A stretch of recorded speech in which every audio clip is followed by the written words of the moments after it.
ka sarkar jilla ka kinta jong ka jingkali hapok ying darbar thau an jong ka darbar sanrai ka lapinte bak sarkar kamdan kanu kanu ka jingthmu ban le bor ka be dei bak school deficits ka ne ka jubab ka lami ka wei ni ki jingkali ka bla bo du MLA ka nongkrem na ka VPP uba Ardent mila basoi moj bla kili lor ka Meghalaya education grant kum ka jingkali ka banrap i ka jingkali ka be dei bak jingthung kam hapo ki school deficits bla wanra do ba met ba lingdo MLA ka mairang na ka UDP haba jubab ye jingkali jong ba Ardent ubla ong ba ga jingyo jingtep jong u ling ba ga jing ot jong ki babon ba ka sarkar ka don ye jingthmu bon pindu no ki school deficit ta ka ba pinmi ru ye jing patha ki babon ru kam kan thop ban provincialize nakaliang umintri rangba ka jila konrad ki sangma lo ong halor ka ni kilami bon ki jingkintu na ki school kata ki babon ru kam ndei kum ba ka long ye menta ka sarkar kam kwa ban le bor ne ban kani ki jingdon jing em jongno bat ka Meghalaya education grant ka de ka brang shuthau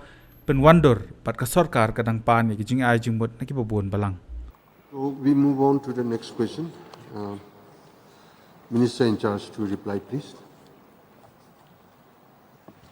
Speaker, sir. So the reply to question number 105, sir. At present, the appointment process for filling up vacant posts in deficit schools is done by the school managing committee with the prior approval of the respective district school education officer. Advertisement is plotted by the school managing committee and interview is also being conducted by them, sir. Prior approval for appointment is given by the government, after which the appointment order is issued by the school managing committee, sir. Ahmed Balindo, please. Mr. Speaker, sir, I am to mention here why I'm asking this question is because there's some confusion in the mind of many schools who are deficits. And I would like to put forward the supplementary question. I know the basic or minimum qualification for candidates who are applying for these vacancies that they have to possess in order to be, in case if they're selected for the appointments. Speaker, sir. Sir, in deficit schools, sir, there are many different categories of schools, the LP, sir. So suppose for assistant teacher in lower primary, sir, the candidate should be pass class 12 with 45% and 2 years diploma in elementary education or 4-year bachelor in elementary education or 2-year diploma in education, special education with MTET is compulsory. So for UP, sir, as a teacher for the upper primary, sir, it should be graduate and 2 years DLED or 1 year in BEd. As SSLC, class 12, that means should be 50% and 4 year in BA education or BSc and graduate with 50% and 1 year BEd with MTET is compulsory. So for assistant teacher in secondary, sir, so graduate with BEd is compulsory, and for assistant teacher in higher secondary, sir, so postgraduate with BEd is compulsory, sir.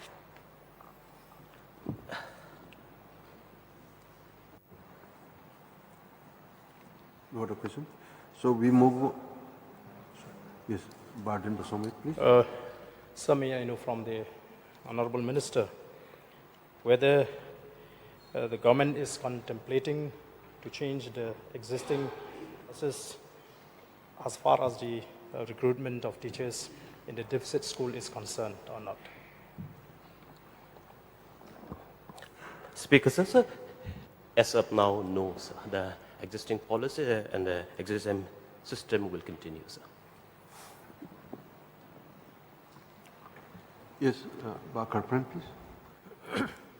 Thank you, Mr. Speaker, sir. May I know from the Honorable Minister in charge of Education, how many deficit schools are there in the whole state, sir? Including LP, UP, secondary and higher secondary school. Sir, Speaker, sir, in deficit system, sir, in the lower primary, sir. Total number of deficit LP school in the entire state is 3,361. And under UP section, sir, both teaching and non-teaching is 881. And so deficit secondary school, both teaching and non-teaching, sir, is 2,363. So in deficit higher secondary section, so it is 186, sir. Thank you, sir. So on average, sir, what is the total sanction amount for each school, sir, on average? Sir, the deficit system, so it is a government-created post, and the scale is as per the government scale, sir. There is no specific different amount of sanction for each school, but it is depend on the number of teachers sanctioned posts, sir. One more question, sir. So how many teachers get deficit pay in each school, sir?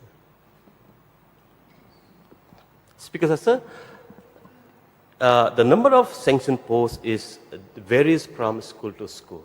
So, just for example, in my constituency, there is a Rongwara Secondary School, sir. There are 13 number of sanctioned posts under deficit system. And for example, because I know better, we have a school called Rangku Memorial Secondary School in Bakumara.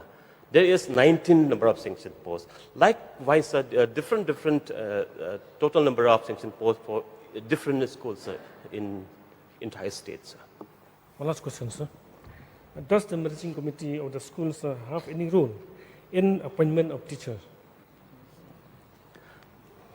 Sir, it is already replied because these were the principal questions. Yes, sir. So it is a responsible of the SMC because it is a private schools.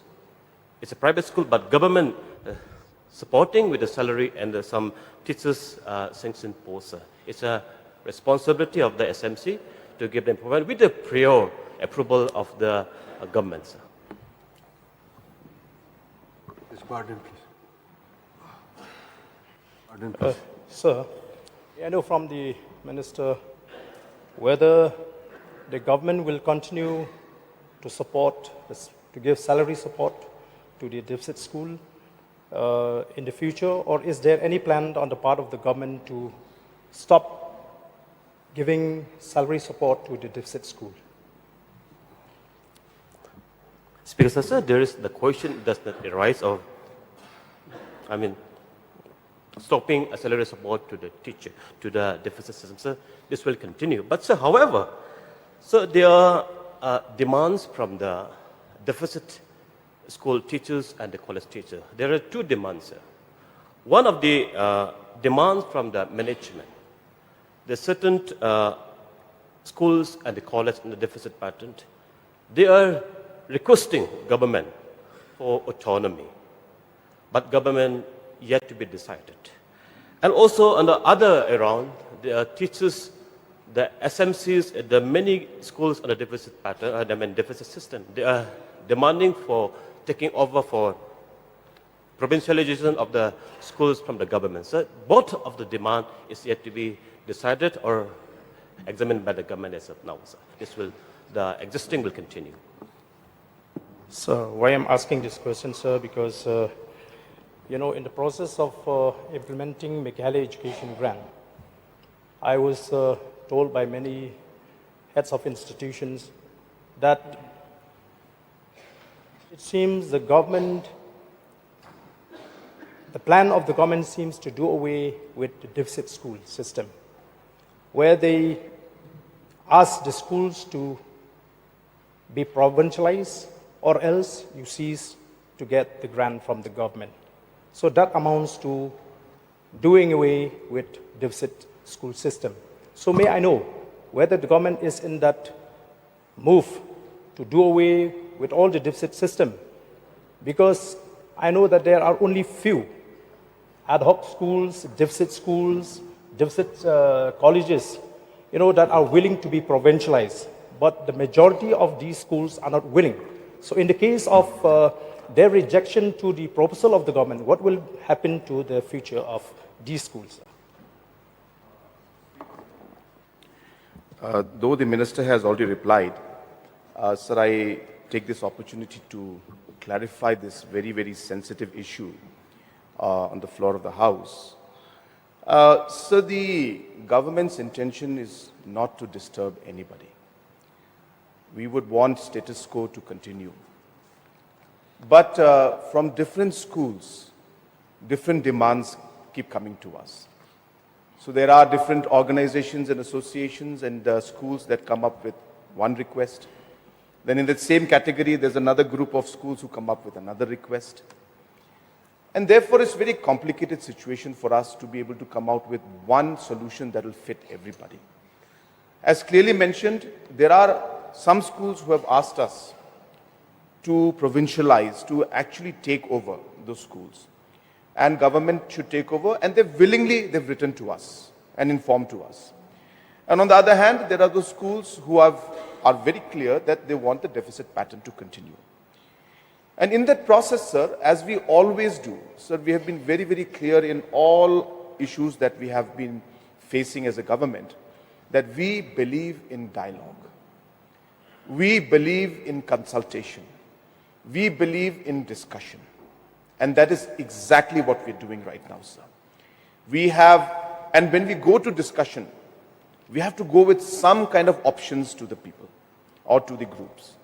So therefore, in that discussion, the option of the MEG is also put up for feedback and information from the schools. What do you think about this? Please tell us. Can we tweak it? Can we change it? If you don't like this part, can we remove it, and would you then come? Because if education can be streamlined and lesser groups and categories can be created, sir, it is beneficial for the education sector as a whole. But in the complexity of the education sector, it is not an easy task. And that's why, sir, the reforms that we're doing are one by one, piece by piece, and we're moving forward. So therefore, in this entire issue, sir, we have no intention to bulldoze, sir. No intention to bulldoze, no intention to go and just simply take over all the schools, no intention to stop deficit pattern, no, sir. But since demands have come, it is the duty of the department and the government to examine, to explore, to discuss, and that is what we are doing right now. And based on the discussion, we will then further examine the matter and see how to move forward.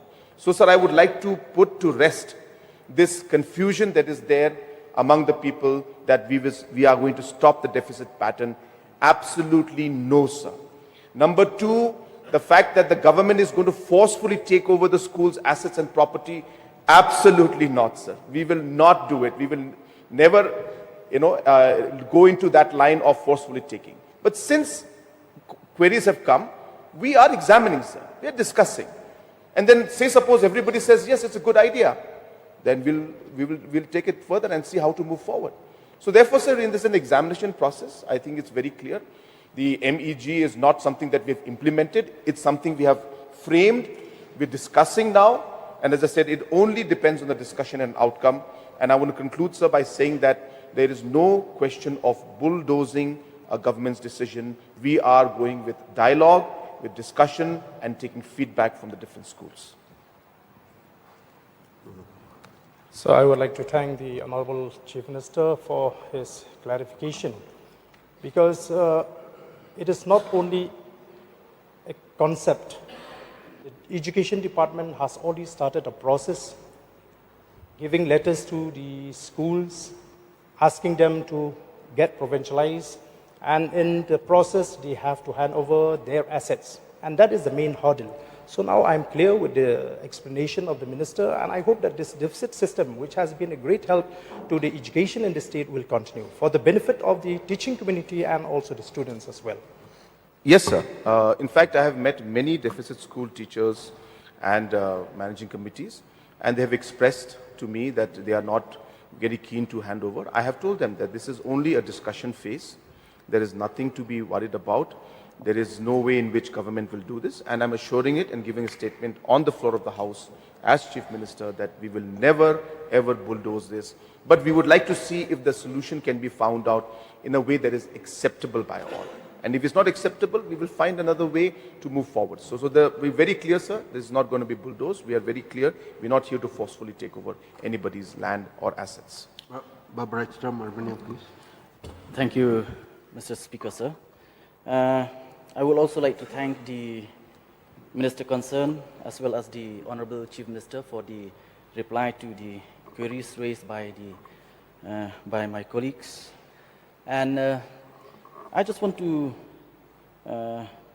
be enlightened with certain issues that have crept up recently as far as the Education Department is concerned, whether it is the school deficit or the college, where it seems recently there are many vacant posts, whether in the school deficit and the colleges, where from the management they have sent to the government for the approval for advertisement. But then I don't know what is the reason on the part of the government which have delayed the process of advertisement. So may I know from the Honorable Minister, what is the reason behind for the delay?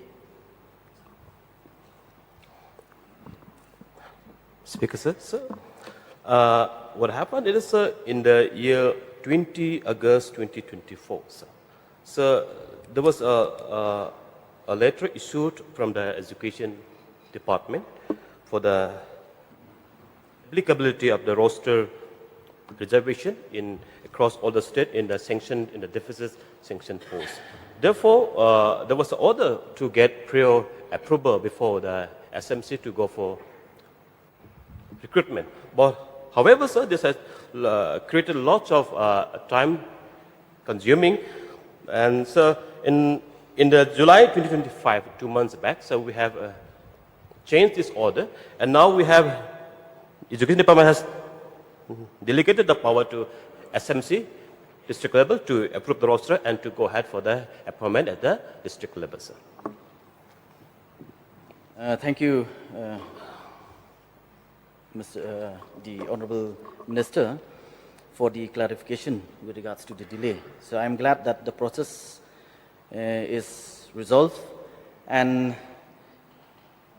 there's also one clarification that I would like to seek, not just with regards to the appointment, but it has come to my notice where many of the teachers that have been appointed in different schools as well as colleges in the deficit system, where usually, as per the rule, after 2 years, they were supposed to get the confirmation. But it has come to my notice that there are many who have passed beyond the 2 years limit, some of them even 3 years, but till date, they have not received the confirmation. So may I know the reason for the delay, even with regard to the confirmation as well? Speaker, sir, since that reply is not with me right now, since they're at a deficit system and the proposal of the college all has been approved by the government, sir, so that confirmation reply is not with me right now, sir, so I may need a notice to reply on that, sir. Thank you. I just want the Honorable Minister to kindly look into this matter because it might affect the service of the teachers concerned, where the confirmation has been delayed. So kindly look into this. And another point that I would like to bring before the Honorable Minister. In fact, this question I've raised previously in this August House with regards to the debt-cum retirement gratuity of the deficit teachers, both in the school and colleges. In fact, the Honorable Chief Minister at that point of time have assured me that there won't be any delay as far as the gratuity is concerned. But then again, it has repeatedly come to my notice where many teachers who have been retiring, some of them more than 5-7 years, they have not received their dues. So I'll request the Honorable Minister to take a serious note of this and to help expedite the process so that the teachers, the retired teachers, won't face any hardship as far as the financial condition of the teachers is concerned. Speaker, sir, I agree with the honorable member, sir. Even my mother-in-law, who has been retired 6-7 years back, this is even her file still pending today. Sir, definitely I will find out the way to speed up the process at the earliest, sir. Ardent, please. Thank you so much, Honorable Speaker, sir. I want to know from the government, from the Honorable Minister, the mind of the government with regards to the infrastructure of the deficit school and ad hoc school. We have seen, I want to appreciate the government, sir, that they have really changed the outlook of government school. In so many places, the school building has been made by the government. Now I want to understand, because I have seen that the SMC of deficit and ad hoc, they are running from pillar to post for the infrastructure. So whether the government think of start initiating to help the infrastructure of the deficit and ad hoc school as well. Sir, I'd like to take this opportunity to clarify on this issue. So the Honorable Minister, of course, has replied all the important issues. This is something more to do with the future planning of the government. So I would like to share, it's a good opportunity in this August House, that number one, sir, as correctly mentioned, close to about 2,500 government schools were in a very dilapidated condition in the last many years, sir. And close to about 5 years back, I had a meeting with the then Additional Chief Secretary, who is now our Chief Secretary, and we had discussed about the different schools. And there was a large number that was put in front of me, I think almost 2,000 crores, if I'm not wrong, where the department said that if 2,000 crores is provided to us, we can immediately repair and build new buildings in all the government schools. And obviously, sir, I was taken aback. But then we took a very, very important decision that day. We said, let us start with one step. So I said, look, we cannot give 2,500 crores or 2,000 crores to you right now. But can we start with 100 crores? And with that small step and the beginning of that journey, so today we are touching almost 1,000 crores and we have almost finished most of the government schools. There are still about 400-500 left, which we will complete, sir. Correctly as mentioned by the Honorable MLA of Mokurwat constituency, that the next step, of course, is to see how we can help the government-aided schools. So while we are going to finish the process where most of the government schools will be done, government higher secondary schools, UP, LP, as well as government colleges, almost all have been, we have saturated most of them. So we are examining very, very seriously on how the next step in order to support the ad hoc and deficit schools, in order to improve the infrastructure, is being examined very, very seriously, sir. And I can give kind of an assurance to the House that we will start the process. I cannot say it will start immediately because I would like to finish the government schools first and then go next to the ad hoc and the deficit schools.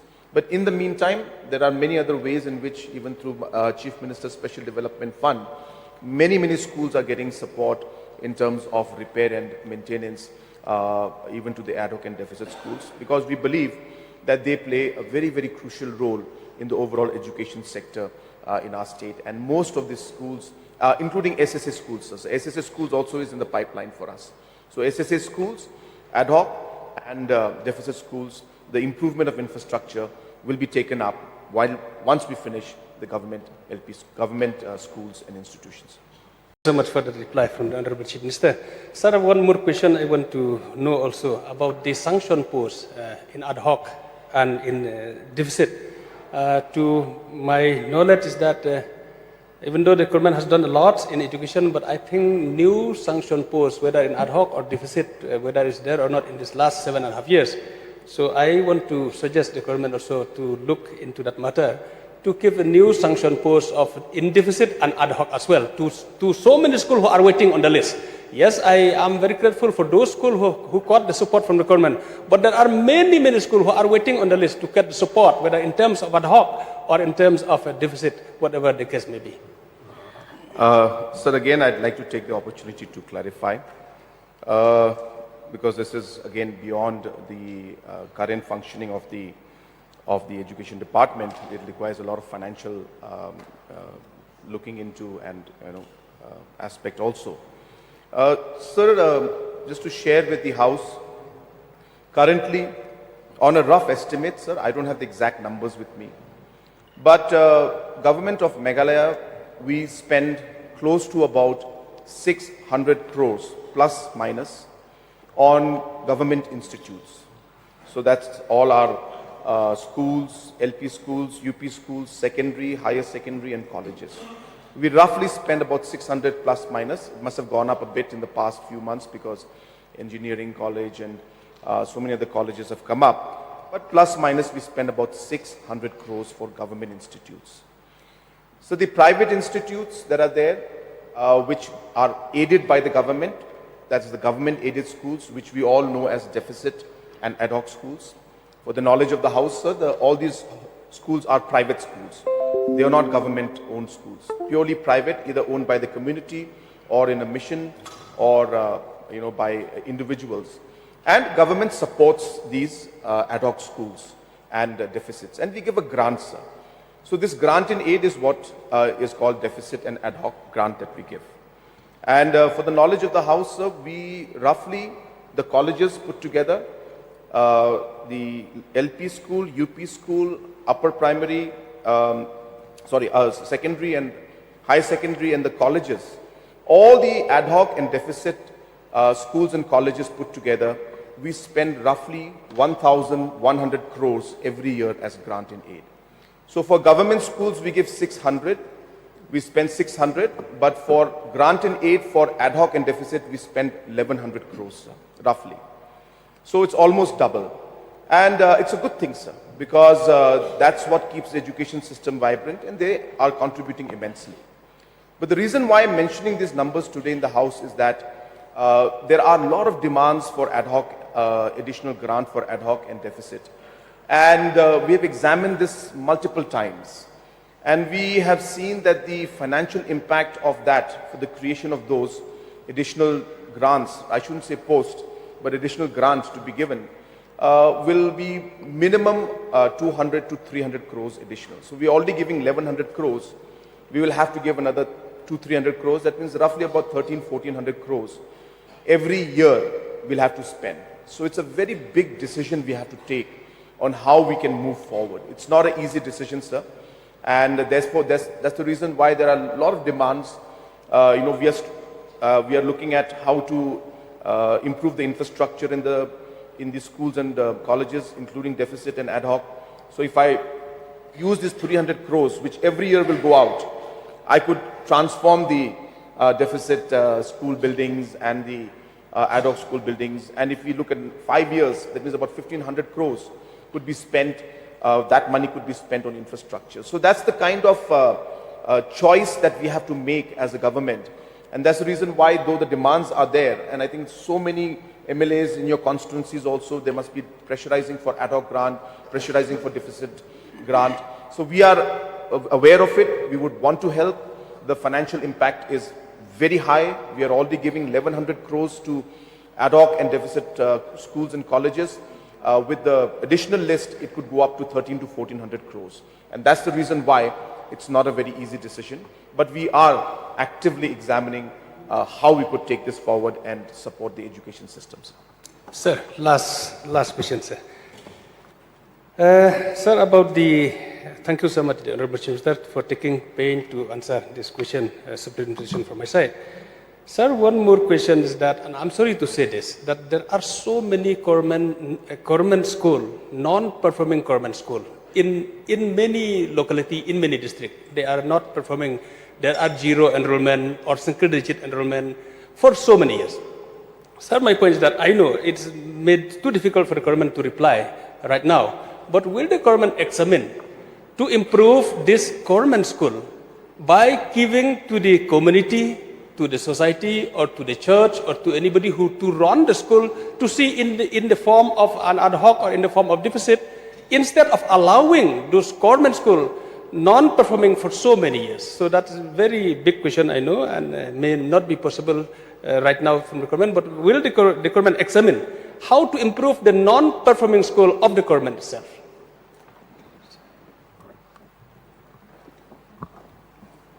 Speaker, sir. Yes, true, sir. Whatever the concern of honorable members from Kyrwoh, yes. Many of the government, especially the government LP school at the village level, are non-performing. Many of the schools are without enrollment. So there are multiple problems and multiple challenges. And one reason is the less number of teachers, because most of the government LP school is having only 1 or 2 to 3 teachers only, having 6 to 7 classes. These are the one reason. And most of the parents used to send their children to some of the private and better schools in the nearby. So the proposal of the suggestion of the members is very, very good, sir. But however, we will explore the possibility, we will examine the matter, but sir, it is not easy. But however, sir, to improve such schools across the state, in different districts, we have done the exercise of rationalization. Many of the SSA teachers from where there is no enrollment have been shifted to many of the government schools. Sir. So I don't have the detailed record up with me, so we understand the challenges. But however, government tried its best to shift many teachers from zero enrollment schools to the higher enrollment schools. Sir. So we are doing all this exercise to bring out a better standard of our schools. Sir. Thank you, sir. Ronnie, please. So I'd also like to express my appreciation and gratitude to the Honorable Minister and especially to the Honorable Chief Minister for giving now priority to education from all the statement that he has given. Sir, he has stated that entails a lot of expenditure to improve the infrastructure and salaries. Sir, may I know, there was a program, externally aided program, to provide infrastructure for the schools and educational institutions that was funded by ADB. Whether that program is still, we are still availing that fund from ADB or it has stopped, sir. Just may know for the Honorable Minister or Honorable Chief Minister. Sir, because it will not be appropriate for me to give the wrong information in the House, but I can safely say that the first phase of that particular project has been implemented already. That is complete. The second phase, in fact, is on, and we are working towards implementing the second phase. But I don't have the exact details with me right now. So the first phase, which I'm guessing the Honorable MLA from LM constituency is referring to, we have completed that first phase, and we are in the process of taking up the second phase, sir. But the exact details I will not have with me right now, sir. Ardent, please. Sir, since Honorable Chief Minister seems to be too willing to clarify, I would like to get another clarification, sir. There is a serious problem faced by the retired deficit school teachers. I was approached by many retired deficit school teachers and even the relatives of those who had passed away. And the problem is that till today, they have not been able to withdraw their CPF. They were asked by the department, the education department, to deposit their CPF deducted from the salary to an account in State Bank of India. But till today, they are not, they are not being able to withdraw their own deducted money, which they have deposited in the SBI. So they were told now that we cannot either deposit anymore or withdraw that fund which they have deposited. And this has caused a lot of hardship because with that CPF, they use for any emergency work or even after retirement. So may I get the clarification from the government? Sir, this is a matter that is there, of course. There are some court cases also going on. But I had met the deficit, the teachers, retired teachers who had met me on the same issue. And we have been examining this, and personal department is working on this. But at this point in time, I don't have the exact details with me. So therefore, sir, the matter is being examined and we are working on it. There was some tweaking and some kind of instructions that need to be given from the government side and some bank account details that need to be worked out. So all of that has been worked out, sir, and we expect that very soon. This has been a matter, sir, that actually was not handled in a proper manner earlier, and therefore it created a lot of confusion. So it's a kind of a thing that has been building up for a long time. But we have taken the steps now. Sir, I expect that within the next maybe 15 to 30 days' time, we expect a positive outcome on this particular issue, sir. Yes, Madam Miani. Mr. Speaker, sir, we all know that the responsibility of the government for the payment of salaries for the teachers in the deficit and ad hoc schools. Usually the government pays the salaries every month. But may I know from the Honourable Minister as to why there were non-payment of salaries in Southwest Kyrwoh Hills in my district for the past 3 months continuously?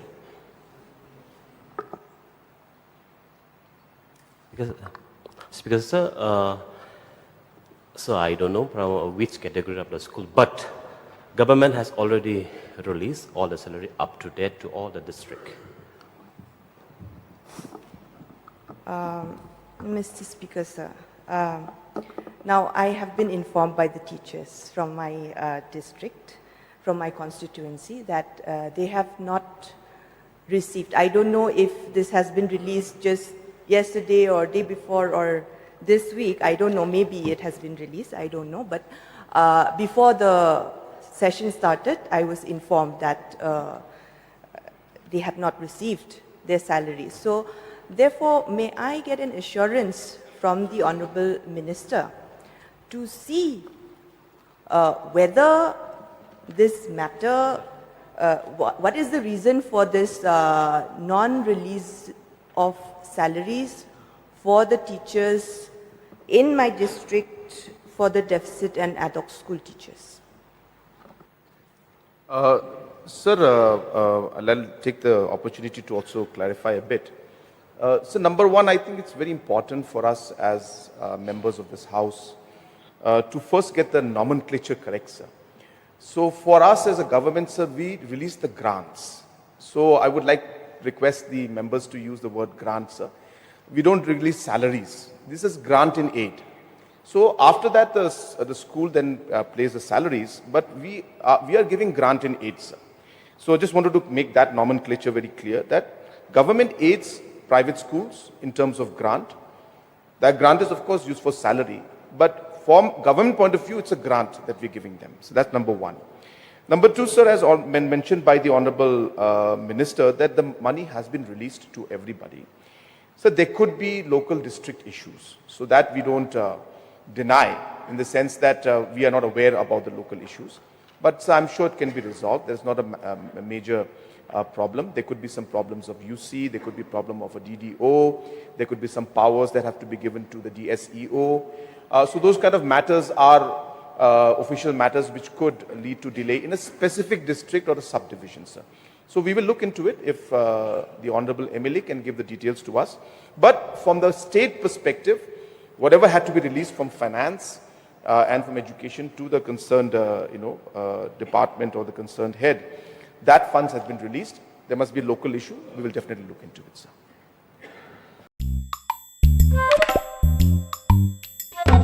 Habatin, pej bahagi kishap plus F. Ka plus F? Hakabam bangibam dunaki eki batay kamet. Namar kata habathiru atau kau kamlu ka umpnyang kadut pej ya kishap plus F hakajingsom. Yaki nutrient kumki vitamin bat ka iron la icon diat bat ka bathau bha kam kta ka dur jingki marbam ka jing mat lani ka rukom shed yaki balehi banai kita kadon ka we ka jing mentoy ba kongsan ka kot ka kia ka nutrition ba khambha ka jing im ba khambha pendon kam daki marbam modon ka sharp plus F menta kasni Lawan Ra Shafi Lingba ko office jong Commissionerate of Food Safety Meghalaya